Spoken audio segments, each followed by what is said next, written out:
I took a DNA test with my half-brother and discovered he's actually my full brother. Why the hell is it possible? I, 25F, decided to do one of those ancestry DNA tests with my little bro, 18M, for shits and giggles. You know, the whole spit in a tube and find out you're 2% Viking deal. Well, turns out the joke's on me, because when we got the results back, it dropped a freaking nuclear bomb on our family. My half-brother is actually my full brother. Yeah, you read that right. The kid I've been calling my half-brother for 18 years. Turns out we've got the same dad. And no, it's not the guy my mom married after divorcing my dad. It's my actual dad, the one who's supposed to have zero connection to my brother. I'm still trying to wrap my head around it all, but I figured I'd share it with you lovely internet strangers because, well, why the hell not? My life's already turned into a Maury Povich episode, might as well get some karma out of it, right? I'll spill all the juicy details in a bit, but first, let me give you some background on this circus I call a family. It's 22 years ago, and my parents decide they're done playing happy family. I'm a whopping 3 years old, barely potty trained, when they drop the D-bomb. Divorce, baby, because they just didn't love each other anymore. Fast forward 2 years, and mom's already got a new man on her arm. I'm 5, still trying to figure out why dad doesn't live with us anymore, and suddenly I've got a stepdad. Yay me, but hey, at least I got some new toys out of the deal. Now, my mom and stepdad must have been real busy because 2 years later, boom, baby brother enters the scene. I'm 7, and now I've got this squirming, crying thing that everyone's cooing over, and I was not impressed. But whatever, I figured I'd keep him around, you know, for entertainment. Meanwhile, dad's been living the bachelor life, but he got tired of microwave dinners and clean laundry because when I'm 11, he decides to join the marriage club again. Thankfully, they didn't pop out any kids. My family tree was complicated enough, thank you very much. So that's the setup. Mom, stepdad, and baby bro in one house, dad and stepmom in another. And me, I'm bouncing between them like a ping pong ball. Weekdays with mom, weekends with dad. It was like having 2 lives, but hey, double the birthday presents, am I right?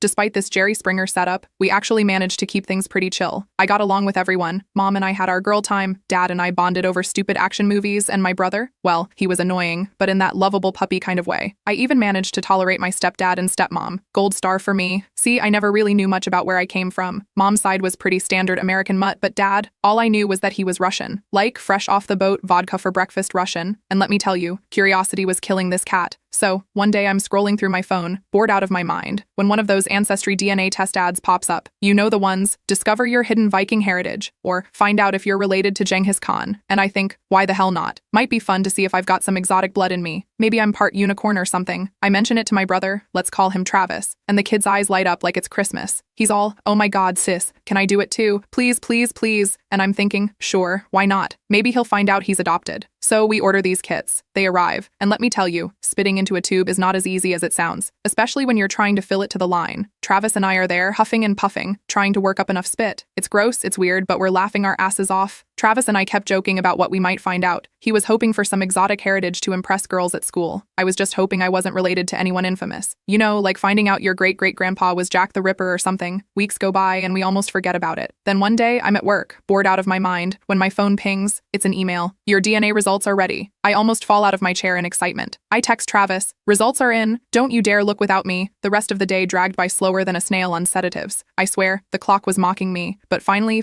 it's quitting time. I race home, call Travis, and we decide to video chat while we open our results, you know, for dramatic effect. So there we are, both staring at our screens, hearts pounding. We count down, 3, 2, 1, click. And that's when our world exploded. I'm scrolling through my results, 25% Eastern European, oh that's dad, 15% Irish, must be mom. When I hear Travis gasp, I look up and the kid's white as a sheet. Sis, he says, voice shaking, I think there's been a mistake. I'm about to laugh it off, tell him there's no way he's the mailman's kid, when I see it. There, in black and white, 100% shared DNA. Full sibling. My brain short circuits. Full sibling? But that's impossible. We have different dads. Right? Right. I'm staring at the screen, willing it to change. Maybe if I blink hard enough, it'll say half sibling instead. But nope, it's still there, mocking me. Full sibling. Travis is babbling in my ear. This can't be right. Mom wouldn't. Dad wouldn't. I mean, our dad wouldn't, right? And that's when it hits me. The Russian heritage, the timing, the fact that Travis looks nothing like our stepdad, which, now that I think about it, should have been a big freaking clue. My dad. My Russian, vodka-loving dad. He's Travis's dad too. I feel like I'm in a bad Lifetime movie. Any moment now, someone's going to jump out and yell, gotcha! But no one does. It's just me and Travis, staring at each other through our screens, our worlds crumbling around us. I manage to croak out, I gotta go. I end the call before Travis can say anything. I'm in shock. I'm confused. But most of all, I'm wondering how the hell I'm going to confront my mom about this, because let's face it, there's only one way this could have happened, and it involves my mom doing the horizontal tango with my dad long after they were supposed to be done with each other. I need a drink. No, scratch that. I need several drinks, and a time machine, and maybe a new family. Is there a DNA test that can tell you if you're actually an alien? Right now, that would be less complicated than this mess. One thing's for sure, family dinners are about to get a whole lot more interesting. Pass the vodka, will you? So there I am, 3 vodka sodas deep, when I remember this thing my mom and I do. We call it our girls' night, but really it's just an excuse to eat our weight in cookie dough and gossip about people we pretend to like. We do this every couple of months, and wouldn't you know it, we had one coming up. Now, sober me would have probably chickened out, but drunk me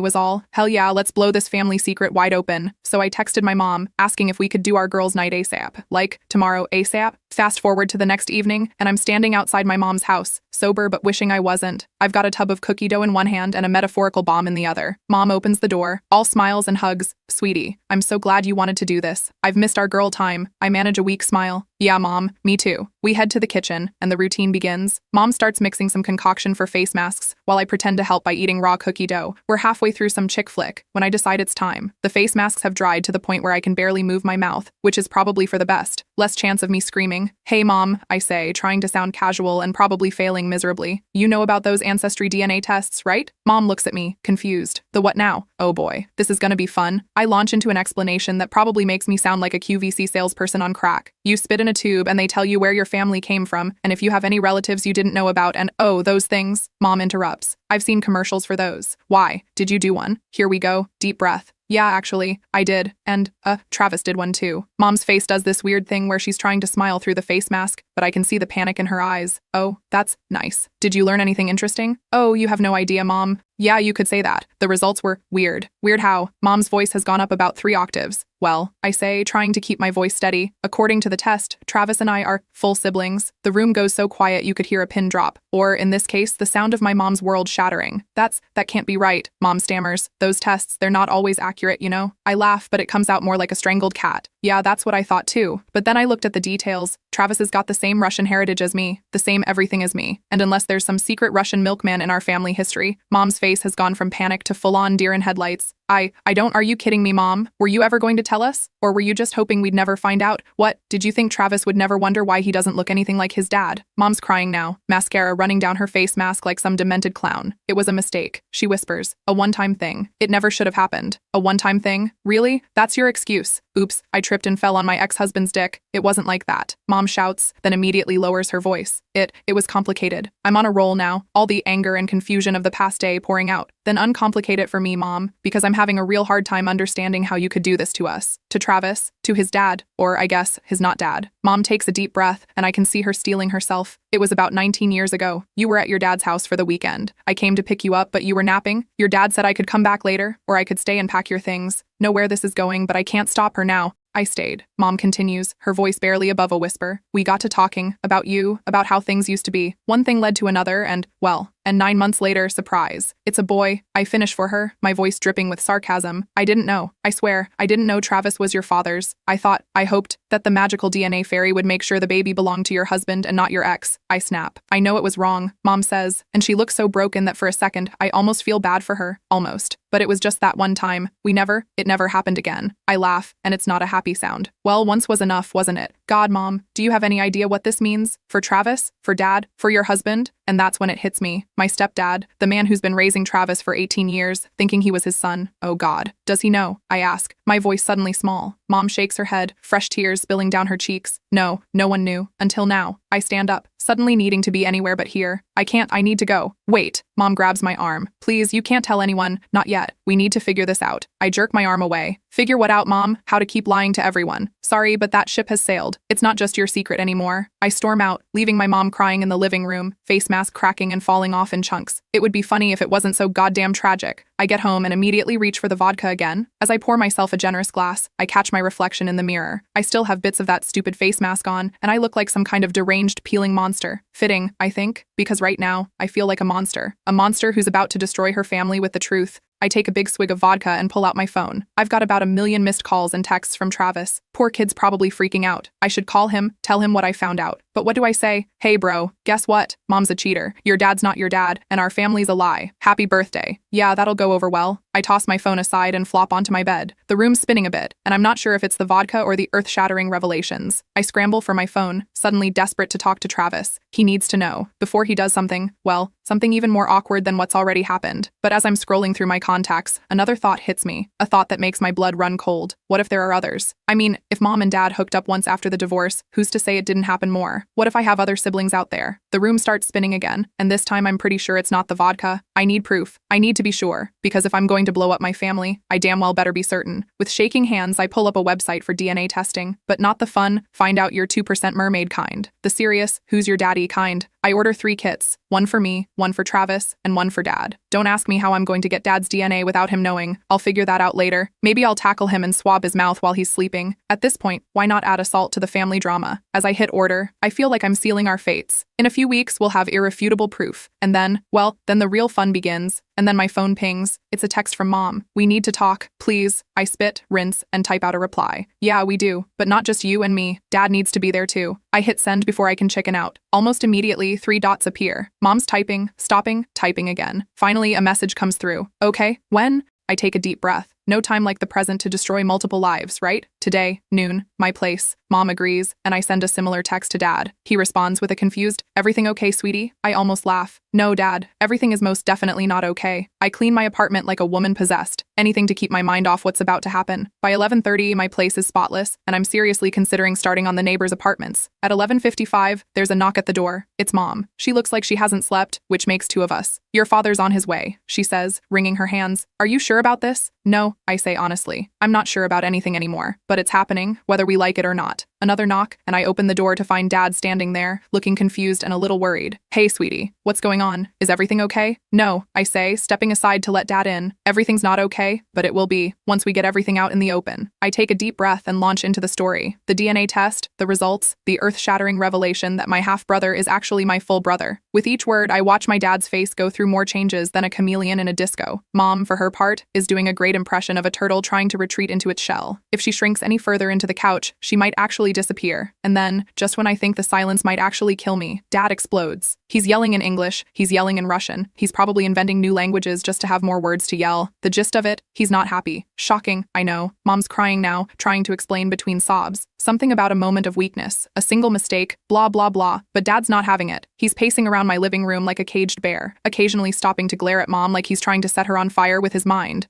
And me, I'm just standing there, feeling like the world's worst referee in the most messed up game ever. Just when I think things can't get any more intense, dad whirls on me. You're sure? He demands, his accent thicker than usual. You're absolutely sure? I nod, wishing I wasn't. The DNA test. It doesn't lie. And that's when dad does something I never expected. He laughs. Not a happy laugh, mind you. More like the laugh of a man who's just realized the cosmic joke that is his life. I always wondered, he says, more to himself than to us. Travis. He has my mother's eyes. I always thought it was strange coincidence. And just like that, the anger seems to drain out of him, replaced by something that looks a lot like defeat. He slumps into a chair, suddenly looking every one of his years and then some. Mom seizes the opportunity to launch into full apology mode. She's sorry. She never meant for this to happen. She thought she was protecting everyone. The usual Cheater's greatest hits album, but dad's not listening. He's staring at me like he's seeing me for the first time. Does Travis know? He asks. I shake my head. Not everything. He knows we're full siblings, but I haven't told him about you. Dad nods slowly. He should know. He deserves to know. And just like that, we're planning a family meeting that's sure to go down in history as the most awkward gathering since Judas showed up to the Last Supper. Finally, the day arrives. Travis comes over, looking confused and a little scared. Can't blame him, really. If I got a cryptic text from my sister saying, "We need to talk, bring a shovel," the bomb drops, and for a moment, I think Travis might actually faint. But then he does something that shocks us all. He laughs, full on, bent over, tears streaming down his face, laughter. Finally, Travis manages to catch his breath long enough to explain. Turns out, he suspected something was off for years. His blood type didn't match his dad's, and he'd always felt like the odd one out in family photos. But he'd been too scared to say anything, afraid of what the truth might be. And now